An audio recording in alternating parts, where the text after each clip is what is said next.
e hoje veremos um pouquinho mais sobre essa história, que é um dos acontecimentos mais importantes que aconteceu na história, foi a Reforma Protestante.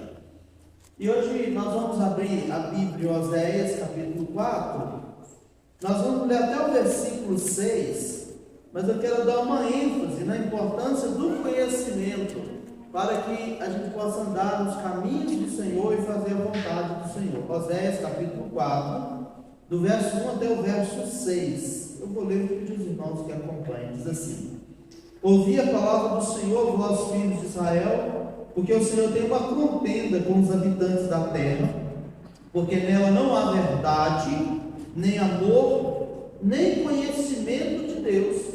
O que só prevalece, veja só a ideia, o que só prevalece num lugar que não tem conhecimento de Deus é perjurar, mentir, matar, furtar, adulterar, e arrombamentos e homicídios sobre homicídios. É literalmente a quebra dos 10 mandamentos. Vocês conseguem perceber, né? Verso 3 diz assim: por isso a terra está de luto, e todo que mora nela desfalece, como os animais do campo, com as aves do céu, e até os peixes do mar perecem.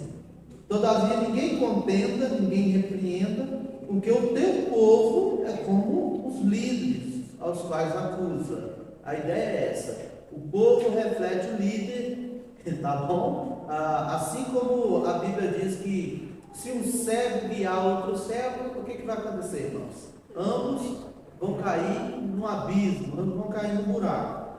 Aí o verso 6, irmãos, vamos ler juntos? O meu povo está sendo destruído, porque lhe falta o conhecimento, porque tu, sacerdote, rejeitaste o conhecimento, também eu te rejeitarei, para que não sejas sacerdote diante de mim, visto que te esqueceste da lei do teu Deus, também eu te esquecerei dos teus filhos. Então, irmãos, Calvino, ele já dizia isso, que quando Deus quer disciplinar uma igreja, Deus levanta um líder infiel. É exatamente essa ideia que Oséias está trazendo.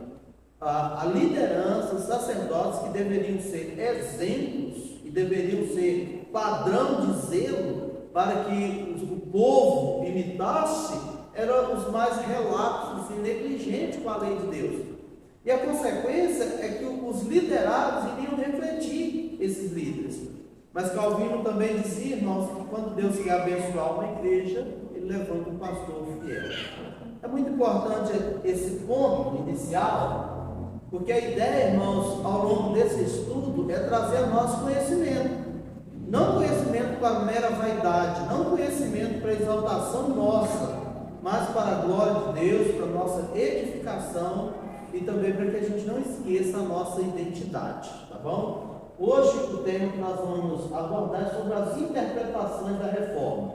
Eu preciso fazer aqui uma recapitulação rápida. Eu disse ontem que a reforma protestante ela é um evento tão importante que impactou o mundo inteiro. Não é um assunto que só é tratado dentro da igreja. Não é um assunto que só é tratado no âmbito eclesiástico. A reforma é um assunto tão importante que ela é estudada nas universidades pelo mundo todo. Então hoje, quando a gente for estudar esse tema, interpretações da reforma, eu vou mostrar para vocês diferentes posicionamentos e entendimento sobre esse assunto, a reforma protestante. E nós vamos prosseguir relembrando a importância de algumas coisas. Olha só, primeiro nessa citação do historiador Lindenberg, ele diz o seguinte, que sem perspectiva, um horizonte, a seleção, organização e interpretação dos dados históricos seria uma confusão. Imagine você tentando estudar história, mas não sabendo o que você está procurando, para onde você está indo, onde você quer chegar. Seria, os meninos que estão na faculdade, quem já passou por esse processo sabe. Para você fazer um TCC, você precisa horizonte, perspectiva, seleção, organização e interpretação dos fatos que você vai colhendo. Porque você sabe para onde você está indo. Então não serve todos os dados, só serve aqueles que estão de acordo com a sua perspectiva, com a sua tese, com a sua proposição. Então, ao estudar história, você precisa saber disso, você precisa ter esse norte. Aí o Lindenberg continua: multiplicidade de interpretações podem contribuir tanto para o nosso entendimento quanto para a nossa incompreensão. Então, quando a pessoa diz assim, eu sei de tudo, no final não sabe nada, tá? Então não tem como você saber de tudo assim, você tem que ir passo a passo. Primeiro eu vou tentar entender esse assunto, você pesquisar e compreender aquele assunto, e depois você vai ampliando para outros temas, tá bom? Aí continuando, dada a existência de horizontes variados entre historiadores, é bom tanto para o historiador quanto para o seu público, quando o horizonte é indicado. O meu é que religião e teologia são centrais para o entendimento das reformas. Apresso-me, contudo, a acrescentar que ambos devem ser vistos em seu contexto cultural. Por que isso é importante? O Lindenberg já assume que ele é um cristão. Os seus pressupostos para apresentar a história da reforma é baseado nesse aspecto da religião e da teologia. Por que isso é importante, irmãos? Porque quando você faz interpretação de alguma coisa, você interpreta de acordo com os seus pressupostos, com suas crenças, com seus valores. Você tem um óculos que você vê as coisas, você tem uma lente que você lê as coisas. Então, nesse sentido, irmãos, é um mérito muito grande você encontrar um historiador que ele está dizendo que quem conta a história tem sempre os seus pressupostos. Quem interpreta a história tem os seus pressupostos. E ele é honesto em dizer que eu estou lendo a história como alguém que é religioso, como um teólogo cristão. É assim que eu estou lendo a história da reforma, tá bom? Outro fato importante, irmãos, é que quando você fala de reforma protestante, se eu tivesse a oportunidade de abrir aqui e perguntar a cada um de vocês o que vem à mente, cada um diria coisas diferentes dos outros. Algumas coisas a gente ia combinar, mas depois fala, pastor, não sei muito sobre a reforma, só sei que é mais ou menos isso. Outros diriam com mais propriedades. Então, quando você vai dizer, por exemplo, alguém que não é cristão, que não é do contexto reformado, que a gente está estudando sobre reforma, eles vão logo dizer, vocês estão idolatrando a fulano de tal. Eu citei ontem assim, que quando você diz para algumas pessoas que é calvinista, aí a pessoa diz, não, eu sou de Jesus. Mas não só não. É mais ou menos essa ideia assim, que transmite essa crença tão rasa, superficial, sem identidade, né? Parece que a igreja surgiu assim, do nada. Em 2022 surgiu a igreja, agora eu sou cristão. É como se a igreja surgiu assim, sem história, sem identidade, tá bom? Então é importante você identificar os termos, e esses termos foram sendo cunhados ao longo da história cristã, e ele é muito importante para situar eu e você sobre o que a gente vai estudar. Primeiro, o Harold Green diz o seguinte, que nestas páginas a palavra reforma é usada no sentido convencional, isto é, envolvendo o surgimento de um cristianismo evangélico chamado protestantismo, que não conseguia se acomodar à teologia e às instituições eclesiásticas antigas. Então, quando esse historiador usa a palavra reforma, ele está se falando de um cristianismo que ao mesmo tempo ele é novo, ele é diferente daquela realidade do cristianismo antigo, daquela época da Idade Média, mas ele está rompendo com esses padrões antigos da Igreja Católica Medieval. Então, nesse sentido, estudar a reforma é estudar como nós surgimos, né? Então, todo cristão protestante, ele deveria olhar para a história da reforma protestante como o surgimento da sua igreja, a origem da sua igreja. Você tem uma turma dos desigrejados, umas seitas aí que diz assim, nós surgimos lá em Atos, nós nascemos lá na origem da igreja, foi lá. mas aí eles não conseguem explicar onde é que eles estiveram na história. Onde é que vocês estavam na história? Porque vocês surgiram lá, aí eles esconderam, todo mundo foi arrebatado, abduzido para outro planeta, porque aí querem dizer, surgimos no Pentecoste, né? Você escuta, por exemplo, os pentecostais dizendo, surgimos no Pentecoste, mas onde vocês estavam na reforma? Qual lado? Estavam escondidos? Às vezes entraram na caverna do Platão, né? Esconderam lá naquela caverna, aí ficavam só observando as sombras passando. Ah, dessa é a sombra dos presbiterianos passando, dos batistas. Então, quando alguém diz assim, surgimos lá em Atos, ele precisa explicar, mostrar na história onde é que eles estão aqui, tá? Então não seja enganado, né, irmãos? Por exemplo, o pentecostalismo ele surge no século XIX nos Estados Unidos. Nós estamos no século XVI. Nem existia. Ah, surgimos no Pentecoste.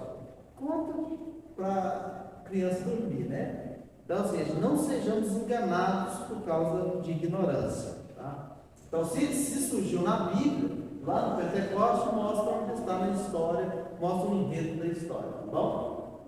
Continuando, em pesquisas mais recentes, esse sentido convencional da reforma foi substituído pelo conhecimento de que havia uma pluralidade de reformas que interagiam umas com as outras, movimentos luteranos, católicos, reformados e dissidentes. Então, o termo reformado aqui é para se referir a esses vários movimentos em vários lugares, também de nuances de crenças cristãs diferentes, né? Por exemplo, você tem os dissidentes, a gente vai aprender mais um pouquinho sobre essa turma mais à frente. Você tem os reformados, os luteranos, poderíamos citar aqui também, por exemplo, na Inglaterra, os puritanos, os anglicanos e assim por diante. Você tem vários grupos que vão romper com o cristianismo da Igreja Católica medieval e eles vão abraçar as Escrituras com uma fé de linha reformada, com uma fé bíblica. O próximo, irmãos, o Strauss, ele diz o seguinte, que a palavra reforma, ela tem uma história longa e envolvida, que por um lado remonta ao período clássico e por outro a círculos contemporâneos de graduação que quase sempre a associam com o Renascimento. Então, essa ideia da história longa é aquilo que eu disse na palestra ontem. É como você passando por cima de helicóptero, observando uma floresta muito grande. Então, quando a gente vai focar na reforma, e daqui a pouco a gente vai focar em alguns personagens, não dá para abordar toda a história. É muita coisa, irmãos. É muita coisa. Então, por mais, a gente poderia passar aí pelo menos 6 meses para a gente estudar sobre a história, só a história da reforma. Já pensou, irmãos? Que maravilha! 6 meses de caminhada. O uso medieval da expressão latina reformatio pode ser geralmente entendido a partir da rubrica estabelecida por Eusébio. Qual era a rubrica que Eusébio defendia? O mais velho, melhor. Então a ideia de que você volta às origens para que você realmente encontre o caminho de fidelidade, a identidade da verdadeira igreja. Aí você tem um pouquinho mais na história sobre os movimentos conciliares do século XIV, que fizeram uso da frase reforma da igreja na cabeça e nos membros. Então, irmãos, o anseio por uma reforma da igreja não foi algo que começou a surgir com Lutero, com a 95 teses, não. Antes mesmo, olha só, século XIV, você já tinha esse anseio e você tinha as pessoas desejando, já afirmando que a igreja precisava de uma reforma na cabeça e nos membros, ou seja, no clero, nos líderes, né, e nos leigos.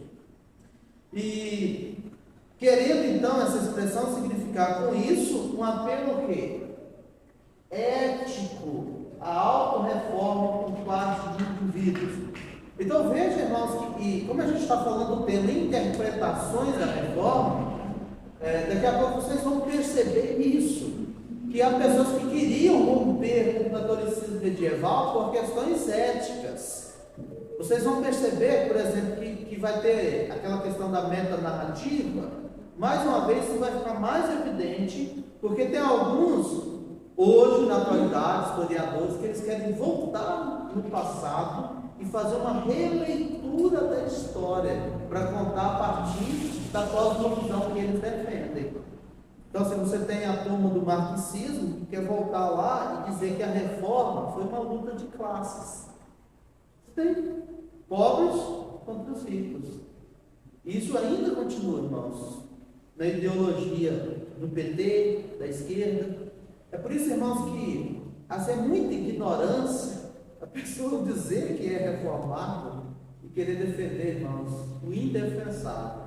A gente não precisa nem falar de política, é só falar de história para mostrar que essa turma quer dar pitaco e reler a história que é contada, tá bom? Então, continuando, irmãos, esse anseio, então, é presente, por exemplo, nessa expressão aí, a renovação ética aparentava ser mais importante do que a reforma da igreja como instituição. Então, havia esse anseio, porque eticamente aquilo que estava acontecendo, e vocês vão ter uma ideia do que estava acontecendo, eles já estavam passando dos limites e assim, tanto na liderança como também entre as pessoas, eles queriam romper com isso por questões éticas. No século XVI, a gente já caminhou um pouquinho mais, o termo reforma passou a conotar sentidos diversos relacionados à melhoria e renovação, tanto em seu uso eclesiástico quanto comum. Então, sempre que usava a palavra reforma, eles tinham em mente essa ideia de melhoria. Vamos melhorar a igreja, vamos melhorar a nossa liderança, vamos renovar essa liderança que estava corrompida. O Lindenberg, ele cita que Lutero raramente usou o termo reforma, além de seu esforço bem sucedido de criar um círculo novo em sua própria universidade. Então Lutero era professor e ele começou então a usar os seus princípios éticos, valores, morais, a sua boa teologia. Ele começou a usar isso na universidade. E olha que interessante, irmãos, porque onde é que influencia mais o pensamento? Onde é que as ideias são discutidas de forma, pelo menos mais densa, né? Vamos dizer assim, acadêmica? Embora o que a turma hoje diz de acadêmico é uma bagunça, né? As universidades, principalmente no Brasil, caiu bastante. Virou ideologia marxista, né? Então é um bom lugar para doutrinar os nossos jovens e adolescentes, o marxismo. Por isso que a igreja ela precisa falar. A igreja ela é contracultural, ela precisa se posicionar. E Lutero, irmãos, ele usava a boa teologia para preparar os seus alunos. É por isso que a reforma ela teve um impacto grande. Quem é que formava, irmãos, os pensadores? Os teólogos. A teologia, irmãos, não era um curso desprezado como nos nossos dias. Até os próprios crentes acham que teologia não serve para nada. Você estuda, você esfria. Bom mesmo é quando você rodopia vazia, né? Como diria o pessoal lá em Minas, né? Carroça vazia faz muito barulho. Se ativer cheio, faz barulho. Então, irmãos, diferente dos reformadores, eles não passaram academias, universidades para a mão dos ateus, para a mão daqueles que querem imprimir ideologias que não são corretas, que são antibíblicas. Hoje você olha para os professores, irmãos, aí imagina as nossas opções hoje de voto, né? Eu estava até conversando com o Diego falando sobre isso. De um lado você tem professores, corre. Porque o que tem de ideologia, vou melhorar a educação. Conversa com a turminha para você ver. Ideologia purinha, purinha. Aí do outro lado você tem pastores e padres. Foge também que é pior. Aí no meio, está menos muito, mas os policiais. Melhor votar nos policiais do que nos pastores pentecostais ou outros que estão lá não são pastores. Estão concorrendo, diz que é cristão, né? Aí a turma da bancada evangélica, você já sabe o nível aí, né? Então é melhor votar nos policiais, que pelo menos são educados e disciplinados, pelo menos sabem, por exemplo, uma escola militar não é um lugar que a turminha fica lá fazendo o que quer, aluno não vai lá bater em professor, mas nessa turma aí, irmão, largadinha aí, a turma marxista, cuidado. Então, irmãos, ele levava muito a sério, e essa questão do Lutero ensinando na faculdade, isso resultou num impacto muito grande, irmãos. Como é importante começarmos a debater ideias, irmãos, que estão sendo lançadas na cabeça dos nossos filhos nas escolas. Como é importante a igreja reafirmar de uma forma intelectual, de uma forma substancial, o posicionamento dela, tá? Então, quando Lutero usou o termo reforma, ele deu um novo sentido. Por quê? Não era aquele sentido do anseio pela renovação ética, não era o anseio pelas melhorias do comportamento das pessoas. Lutero atrelou ao sentido de reforma doutrina e não renovação ética. Então, quando você atrela a doutrina, o objetivo de Lutero, irmãos, não era uma melhoria, uma reforma no sentido de um retoque, aquilo que estava ruim, é transformação. Porque quando você associa a palavra de Deus onde ela é ensinada e pregada, gera sempre transformação. É muito importante você perceber isso nos vários usos da palavra reforma. Então, para Lutero, o âmago da reforma genuína era a proclamação do Evangelho somente pela graça, o que demandava uma reforma da teologia e da pregação, uma obra que viria em última análise puramente de Deus. Percebe quanto as pessoas podem esperar em outras pessoas que haja melhorias, que haja reformas, talvez um novo líder, um novo papa na época, novos sacerdotes, novas lideranças, mas Lutero esperava, irmãos, era um agir de Deus para que haja de fato transformação da realidade que existia no cristianismo, né? Então veja que o coração deles estão postos em Deus, irmãos, não é nos homens. Eles não colocam os homens fazendo a obra no lugar de Deus. Então, para o Lutero, o homem não podia ser reformado, isto é, restaurado a uma condição anterior, mas apenas perdoado. Porque a grande questão é, se havia um comportamento que era pecaminoso, não é você varrer o pecado por debaixo do tapete que Deus vai perdoar. Ele tem que tratar esse pecado diante de Deus. Ele tem que ser restaurado, perdoado, né, pelo próprio Deus. Outro autor, chamado Skindorf, ele diz o seguinte: o conceito reforma foi aplicado à história da igreja no fim do século XVII. Reforma era a palavra-chave para esclarecer os acontecimentos na Alemanha na primeira metade do século XVI. Então, nesse sentido, a expressão reforma, ela está designando a época, tá? Percebe como há muitas formas de usar esse mesmo termo, reforma? Por isso que quando a gente pergunta se você conhece a reforma, você depende. O que você está falando? Vamos estudar a reforma. Reforma de quê? Tá? Vamos lá.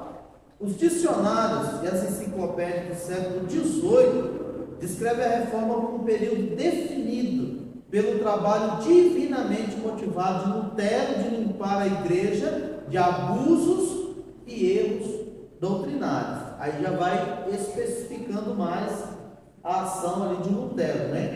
A reforma, em termos de época, ela foi delineada a partir da data entre as 95 teses, 1517, e a paz de Augsburgo, 1555. Agora eu vou mostrar para vocês, aqui a gente caminhou só mostrando os termos, irmãos, como é que as pessoas se referiam a esse período, a essa obra, que os teólogos afirmam claramente foi um período de reavivamento, irmãos, na igreja de Cristo, tá? Aí surgiu então a turma que foi denominada de reformadores radicais. Esses reformadores radicais, irmãos, são também chamados de não conformistas ou dissidentes.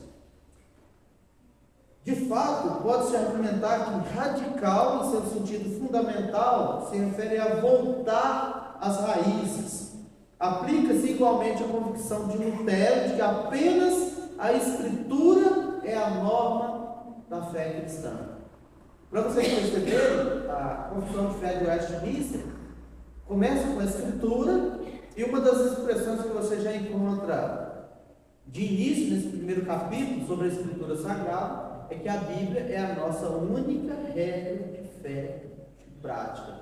Perceba como esses valores que são reafirmados pelos reformadores são afirmados hoje pelos mesmos que comungam da mesma fé. A Bíblia é a nossa única regra de fé e prática.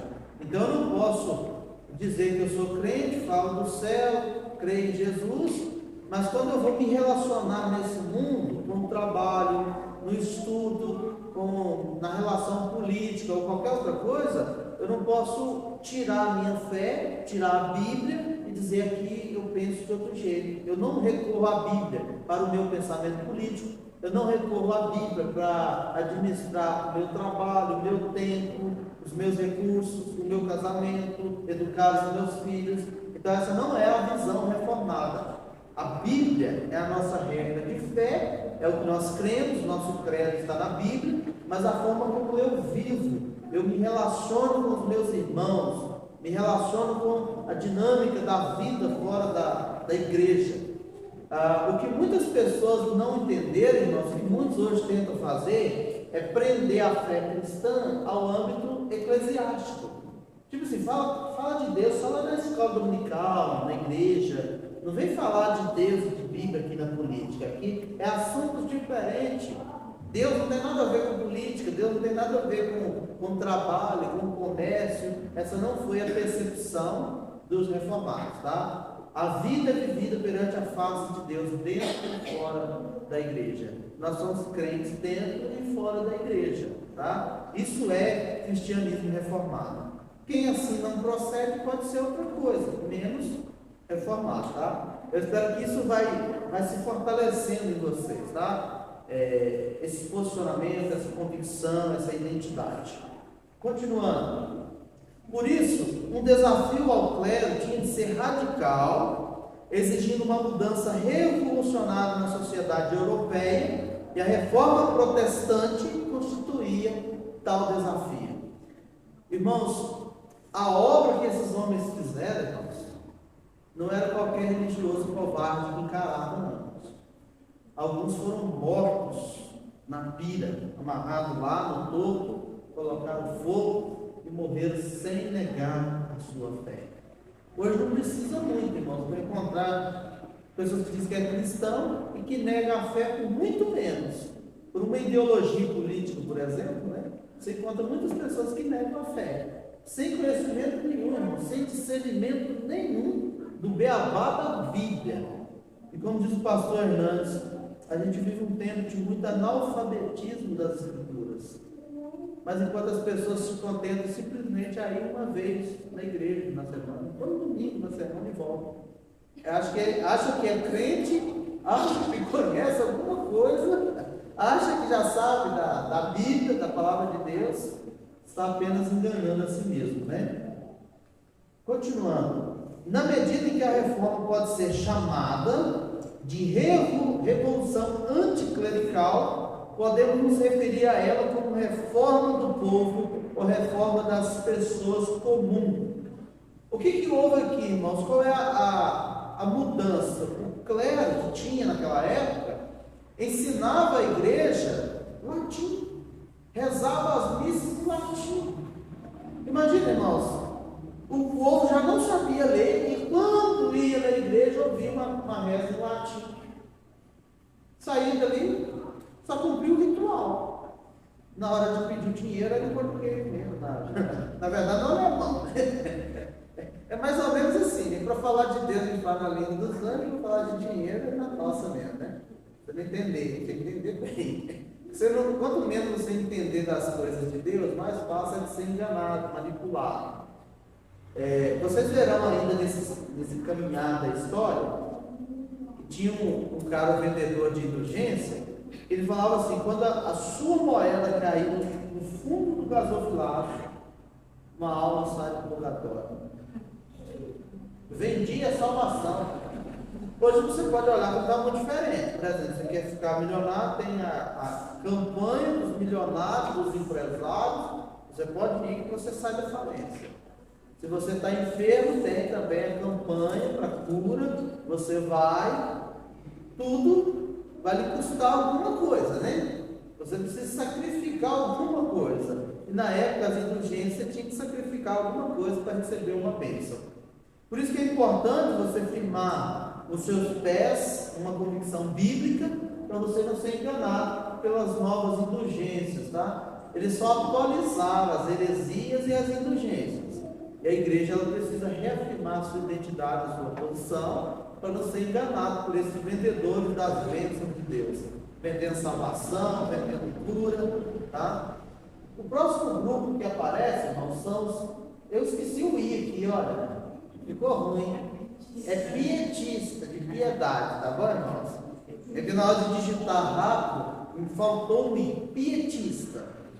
Esses pietistas, vocês vão concluir que tem um grupo bom aí no nosso contexto brasileiro, tá? Eu vou falar, vocês já vão suspeitar de quem é. Os pietistas, os super espirituais. Os pietistas do século XVII em diante, eles viam a ênfase ortodoxa na doutrina correta e sua exposição sistemática na sala de aula e no púlpito como uma viagem mental racionalista que secava o coração dos fiéis. Então é por isso que até hoje uma igreja reformada que prega doutrina, ela é tida como uma igreja fria. Não tem o Espírito Santo. Igreja fria, igreja que não rodopia, os crentes não viram cambalhota, o pastor não fala charadas cantas. Nós pregamos a Bíblia, a doutrina. Isso é uma herança de quem, irmãos? Que você vê no pentecostalismo e no neopentecostalismo. Herança pietista do século XVII. Igrejas frias. Você está achando bom aí, né? Depois vocês pagam a pizza, hein? Olha os pietistas, a grande contribuição de Lutero foi essa aqui, a recuperação da fé como forma de confiança na misericórdia de Deus. Olha só a petulância, irmãos, olha só. O pietismo se via como a continuação da reforma. Se você ouvir, irmãos, um pastor, um teólogo de linha pentecostal, ele vai dizer assim: nós continuamos aquilo que os reformadores não deram conta de fazer. Por exemplo, no século XIX, quando surge o pentecostalismo, eles disseram: não, vocês não falam em língua, tem que falar em língua, tem que ser batizado pelo Espírito Santo, tem que ter a segunda bênção. A segunda bênção, ela já é uma herança que vem da teologia de John Wesley, muito antes do movimento pentecostal. E aí eles pegaram essa teologia do John Wesley e deram o nascimento aí à teologia pentecostal no século XIX. Então a ideia do cristianismo pentecostal é que eles estão continuando a reforma, porque lá eles só resgataram a doutrina, já estão resgatando o batismo do Espírito, né? Os dons espirituais. Essa é a posição dos pietistas, tá? Em relação à reforma. Conversa com um crente pentecostal, ele vai te falar exatamente isso, do século XVII, aquilo que os pietistas afirmaram, tá bom? Então, assim, para eles, a reforma da vida seguida da reforma inicial da doutrina. A ideia que dão é que essa reforma da vida precisava de algo a mais. O outro grupo, irmãos, é os iluministas, não é os iluminatis, não confunda. Tá? É os iluministas. O iluminismo, de muitas maneiras, foi sucessor de quem? Do pietismo. Tinha Lutero principalmente como grande libertador alemão do autoritarismo e herói da liberdade, não apenas no campo da religião, mas em todas as áreas da vida. Veja, a pessoa pode olhar para a reforma e ela vai ter essas percepções, porque, por exemplo, o que eles entendiam de autoritarismo? Entendeu? O que eles entendiam? Ser submetido à igreja? Será que, por exemplo, a proposta dos iluministas não era romper com a igreja, simplesmente para ficar livre e fazer o que quisesse? Será que eles não estavam tentando já de uma forma embrionária, se tornar os desigrejados? Nós somos cristãos, mas não precisa de ninguém sobre nossas vidas, deixa a gente separado, né? Então eles vão exaltar Lutero como esse herói da liberdade. Uma das imagens predominantes do iluminismo é a de Lutero desafiando o Papa e o Imperador na Dieta de Worms, em 1521.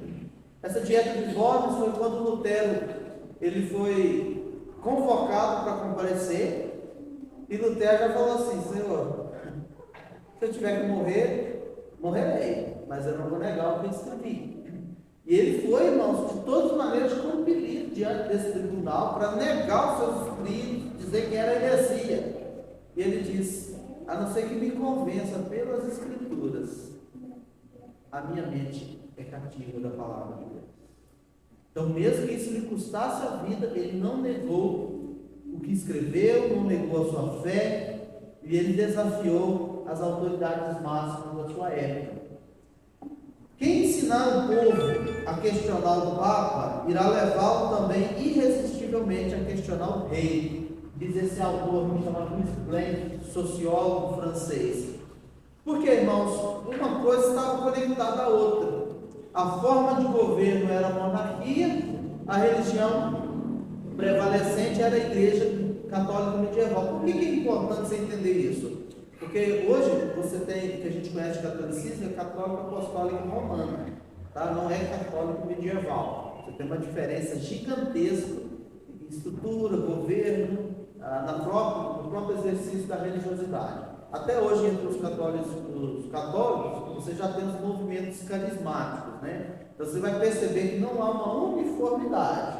Recentemente nós tomamos conhecimento aí do padre que é candidato a presidente. Ele não é da católica apostólica romana, ele é um católico ortodoxo, mas tem um outro nome ainda, um nome mais difícil lá. Então, assim, a própria Igreja Católica Ortodoxa, ela tem várias divisões, assim, várias instituições. Então é mais complexo do que a gente imagina, né? Prosseguindo, irmãos. Outras linhas de leitura e interpretação da Reforma. Lembra que a gente está falando de interpretações da Reforma. Até aqui a gente olhou na história mais próxima, século XIV, século XVI, XVII, XVIII, tá? Conseguiram caminhar, né? Conseguiram captar isso aí. Agora vocês vão ver, irmãos, que com o surgimento da modernidade e pós-modernidade, você tem releituras da história. É a partir de agora, irmãos, que vai surgir o marxismo, é a partir de agora que vai surgir psicologia, é a partir de agora que vai surgir muitos movimentos e pensamentos, principalmente a partir da Revolução Francesa. Isso é muito importante. Até a Idade Média, o pensamento era centrado em Deus. Deus fazia parte do pensamento. Deus era bem-vindo na universidade. Portanto, Lutero era professor lá, ensinava na perspectiva teológica e tudo mais. A história, irmãos, com o rompimento na Revolução Francesa, não foi só na Revolução Francesa, você vai ter outras áreas, Alemanha, você vai ter Inglaterra, o pensamento está mudando, e com a Revolução Francesa, eles vão romper com o cristianismo e vão romper também com a forma de governo monarquia. Eles vão criar agora a era da razão. Vão criar uma deusa chamada, é interessante, né? Quero romper com Deus, mas tem uma deusa chamada razão, e essa deve ser adorada. Esse é o pensamento da Revolução Francesa. Em suma, irmãos, foi um ataque contra o cristianismo. Isso é muito importante você ler esses fatos da história, entendendo isso. Foi um ataque contra o cristianismo. Por exemplo, você tem uma série na Netflix chamada Freud. Essa série ela mostra o envolvimento de Freud com uma espécie de forma embrionária do espiritismo. Lembrando que o espiritismo ele tem a sua origem com o Kardec, né, o kardecismo, ele vai tomar forma lá na França. Só que essa forma embrionária do espiritismo se chamava mesmerismo. A Revolução Francesa não atacou os espíritas lá naquela época. o mesmerismo. Não atacou, irmãos. Atacou o cristianismo. Ela queria romper com o Deus das Escrituras. É por isso que você vai ouvir o Friedrich Nietzsche dizendo: Deus está morto.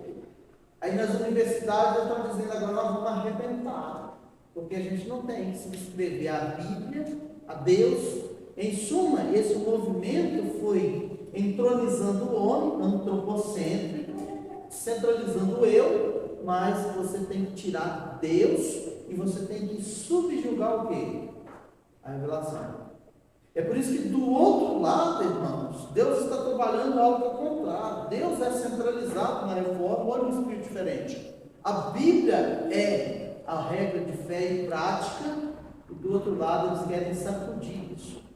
É por isso que você vai ter, nesse contexto de mudança de pensamento, de rompimento com o pensamento sobre Deus, sobre a Bíblia, vai surgir, por exemplo, filósofos, vai surgir os psicólogos, porque se a gente não tem Deus, a gente continua com problemas de alma, né? Ansiedade não era só problema dos crentes, né? Tem a turma do outro lado também tem, que se entristece, que tem angústia, que tem luto. Tira Deus, irmão, tira a Bíblia, dá uma palavra de consolo para alguém. Sem Deus, sem Bíblia. Conforta alguém sem Deus e sem Bíblia. Então, foi muito bom, né? Precisava criar um sacerdote secular chamado psicólogo. Porque é a possibilidade de estudar a alma, de tratar a alma sem Deus e sem a Bíblia. Então, isso é muito importante estudar a história, porque de vez em quando a gente é enganado pelas coisinhas que nos falam aleatoriamente, né? E só lembrando das minhas ovelhas, se quiser estudar meu trabalho, minha monografia, eu bato bastante na psicologia. Amo bater na psicologia. Psicologia é uma religião secular. O psicólogo se apresenta como um pastor secular para estudar algo que ele não tem condição nenhuma de estudar algo. Como é que estuda algo? Portanto, que as universidades dos países reformados disseram assim: não tem como colocar a alma numa balança. Não tem como colocar a alma, destrinchar ela no laboratório. Como é que estuda? Tá? Mas aí, assim, tendo dito isso aqui foi só um pouco, assim, para vocês situarem que agora a gente vai começar com novas propostas de releitura da história, mas que tem esse pano de fundo como influência, tá bom? Estão conseguindo, pelo menos, perceber as mudanças? Se do outro lado a turma está firme com Deus, com só a Escritura, já tem gente balançando isso para não quer saber disso não. A gente não quer saber de Deus, a gente não quer saber de Bíblia, tá? E é nesse contexto que vai surgir muitas ideias, irmãos, olha só. Primeiro surge a turma da psicohistória. Nós vamos contar a história da perspectiva da identidade, da crise de identidade. Então, para essa turma da psicohistória, irmãos, a reforma foi uma crise de identidade. O que eclodiu a reforma, segundo a leitura da psicologia, é essa crise de identidade. Olha só. Você tem aqui ainda, irmãos, os historiadores sociais. O que eles afirmam, irmãos? Primeiro que, para eles, a reforma protestante foi um partidarismo ideológico, uma questão de ideologia sendo levantada. Continua. A reforma foi fruto de ideologia, das ideias que se opunham ao pensamento dominante religioso, era um rompimento com a religião. Segundo o Spitz, ele diz o seguinte, que a historiografia marxista, a qual ressalta que a teologia foi apenas uma capa religiosa ao material fundamental e às causas econômicas da reforma. Apenas uma capa. Lembrando que o Karl Marx, irmão, ele dizia que a religião é o ópio do povo. Então, assim, só para gente ignorante, só para gente não tem muita coisa para fazer. É essa turma, nós temos crentes que querem votar. Percebe, irmão? Tem coisas que, assim, quanto mais a gente estuda, eu lembro de Salomão dizendo assim: quanto mais você tem conhecimento, mais aumenta o seu sofrimento. Porque você vê coisas, irmãos, que são tão abertamente contrárias às Escrituras, uma negação tamanha da fé, isso te entristece. Quanto mais você estuda e conhece, mais você vê quão perdido, desorientado tem muita gente hoje dentro de igreja. É lamentável isso, né? Mas continuando, o Lindenberg, ele diz o seguinte, olha só, os marxistas tinham o objetivo de provar que havia uma tradição revolucionária na Alemanha, a despeito das derrotas de 1525 e 1848, e que podia ser relacionada à Revolução Francesa de 1789 e à Revolução Russa, ocorrida em outubro de 1917. Esse povo bateu a cabeça, nem quando a pessoa bate a cabeça e fica sem norte, são os marxistas, irmãos. E eles vão fazer um casamento perfeito das ideias de Karl Marx com Freud para surgir o marxismo cultural. Então, se vocês vão perceber, irmãos, que hoje, por exemplo, divisão de classes, colocar um contra o outro, fragmenta. Como é que você enfraquece algo, irmãos? Vamos dividir, vamos colocar um contra o outro, vamos fragmentar. Essa ideia dos brancos contra os negros, das minorias, essa ideia dos pobres contra os ricos, isso tudo ideia de onde? Marxista. Lembrando que essa pauta aqui, marxismo, ela é uma pauta que o Supremo Conselho da nossa igreja já tem uma comissão designada nesse Supremo Conselho que reuniu agora para estudar sobre o marxismo e vai fazer todo um documento, posicionamento da IPB em relação a isso. E por isso você está me vendo reverberar muito mais isso, irmãos. Porque hoje os partidos de linha de esquerda são os que defendem esse marxismo, tá? Então a gente precisa ser claro quanto a isso. Porque eu até postei no grupo da igreja hoje, que como cristão presbiteriano nós temos liberdade de consciência, de escolher quem votar, mas a nossa fé é fundamentada nas escrituras. Então o que rege a nossa vida não é uma ideologia política.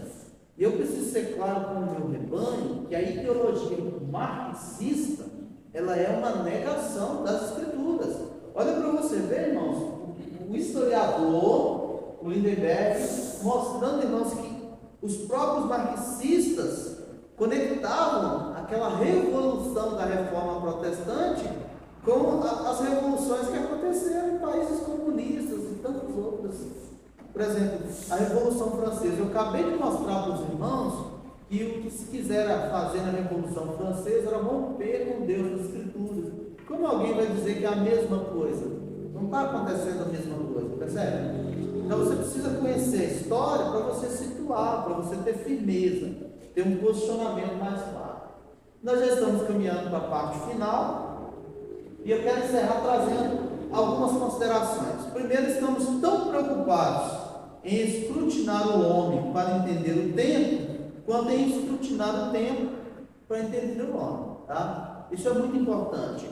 Então, quando eu vou estudar a reforma, eu preciso tentar entender o contexto social, religioso, político e econômico daquela época. Por exemplo, para estudar a reforma, você entender o que está acontecendo, você tem que ter lido um pouco sobre os senhores feudais, você tem que ter lido um pouco aí sobre Constantino, você tem que ter lido um pouco sobre o Império Romano, ler um pouquinho sobre Alexandre o Grande, a influência do helenismo. São temas muito importantes, porque a história ela não vai surgindo ali do nada, irmãos. Então, para a gente tentar pegar um fio da meada e compreender por que esses homens estão agindo assim, por que tem pessoas com esse anseio, tá bom? Então, sendo honesto como bons historiadores, a gente tem que entender o homem, mas tem que entender também o contexto que esse homem vive, tá?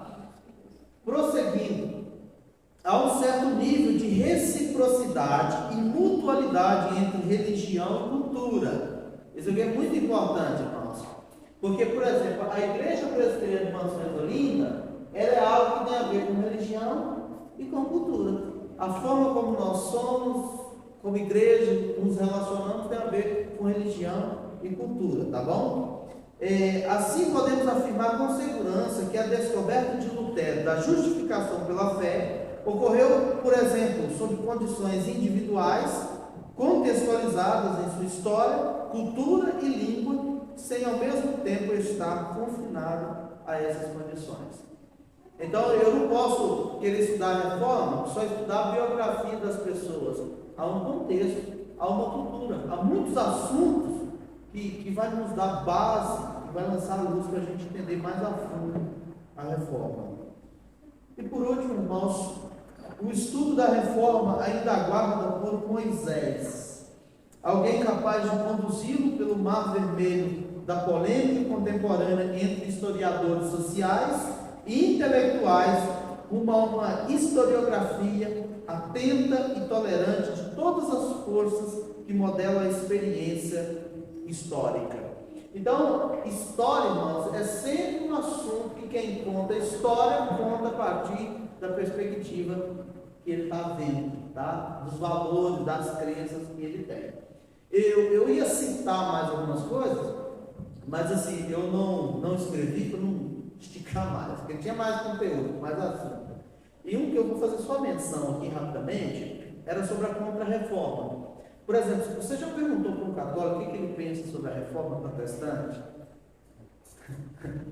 tenta pesquisar, por exemplo, um vídeo no YouTube de um padre falando o que ele acha do pé. É porque assim, a gente está falando do assunto geral, interpretações da reforma, a gente não está tratando ainda do assunto.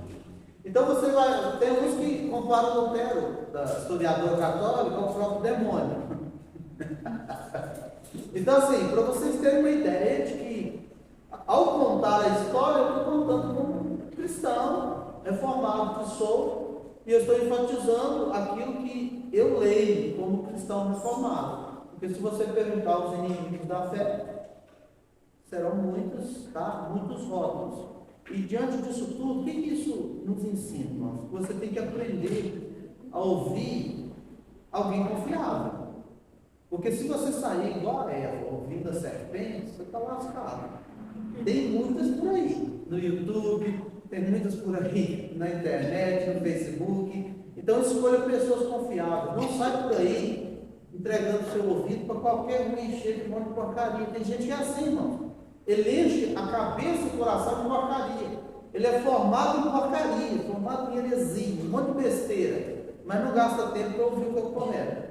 Eu lembro do reverendo Fábio. O reverendo Fábio, Deus nos abençoe, ele estará conosco no dia 29, na programação Adoração Reformada. E ele dizia o seguinte: eu até ensinava por um tempo a igreja sobre seitas e religiões. De toda forma, o conhecimento é importante, mas eu concluí que se eu ensino eles a verdade e a reconhecer a verdade, você não precisa ensinar o erro. Por exemplo, quando você entrega uma nota para pagar uma mercadoria, o que a pessoa faz com a nota? Ele vai conferir se a nota é verdadeira.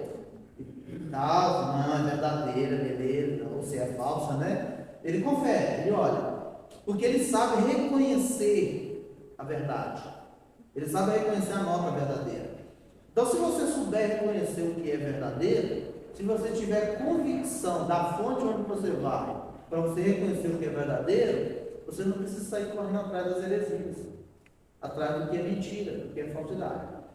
Então, irmãos, o meu coração e o seu precisam correr atrás para ser cheio do que é verdade de Deus.